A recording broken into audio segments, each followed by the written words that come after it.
in the UK have applied millions of pounds from the government. For example, Queen's Mary University have signed 5 agreements with Israeli universities, which is operating in the Palestinian stalling land. And they will be doing research with the Israelis. So maybe they are going to do research about the weapons, how to use successful weapons to kill people. Or maybe they will do about the propaganda, or how this person who was treating my brother inside the hospital, how can you surround the hospital and kill people and make 50,000 people leaving a hospital in 12 days? Or how can you kill 18,000 people without having any pressure to stop what you are doing? So just to focus on the point, Britain have signed something called the British-Israeli Roadmap with this government to make every part of this country to be collaborating and supporting the Israeli occupation. And this is something no one have spoken about. I was telling my brother Shamil and Sheikh Ismail, the great work they are doing. So, many students at Queen's Mary have written a statement, and the statement has been signed by lots of academic and lecturers at the university about the risk of these grants and how the British government is forcing the universities to invest and to do research on the arming side of Israel.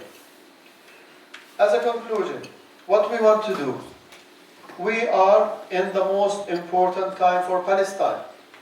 Israel has brought all its allies. We have seen the Western countries, the Western companies, the complicit universities, the media, they all united against the Palestinian children and civilians. It is our time. Demonstrating is not enough. Writing a letter to UNP is not enough. Boycotting the Israeli companies is not enough. We need all to do actions. So why don't we go to Costco and have labels and see what Israeli products are selling and put the label? You will not be arrested. I don't know, Sheikh Ismail, if you will be arrested. But this is not something criminal. I'm not telling people to do stuff which is against the law. So many things small things. You can do research about your university, about the company you work in, about the anti-Palestinian racism which is happening here in the UK.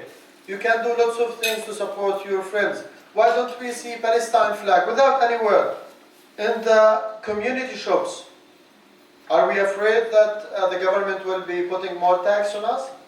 Are we afraid the government will be coming and closing our shops? I don't know. So we need to see, in 2021, I was looking at the mosques in the UK.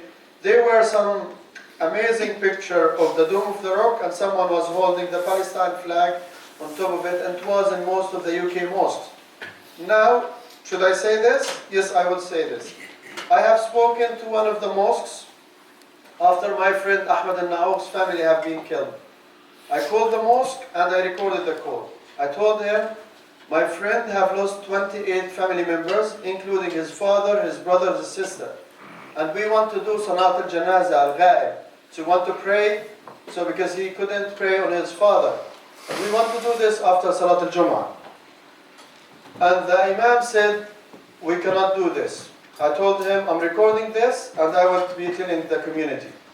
You are banning, so this is the community cohesion, this is the rule of the mosque. He has the right to pray on his father because Israel is banning him. The Imam said, every day a Pakistani or Indian brother come and say, my brother passed away in Pakistan. If I do this to him, I will be doing 100 prayers every Friday. I told him, it's not the case. And he said, come. I brought the brother he lives in Elephant and Castle to West London, and we prayed. He did not do what he agreed to do. And that's it. So the Imam is scared to pray for the Palestinian person who have been killed, his family have been killed. I know this is a shame. But we understand the mosque have lots of pressure, but we need to be united. So I want to return to the positive thing. So in Palestine, they wait to see the news, to see how people are demonstrating with them. What we have seen in this country is something we have never seen before. We have seen young people old people,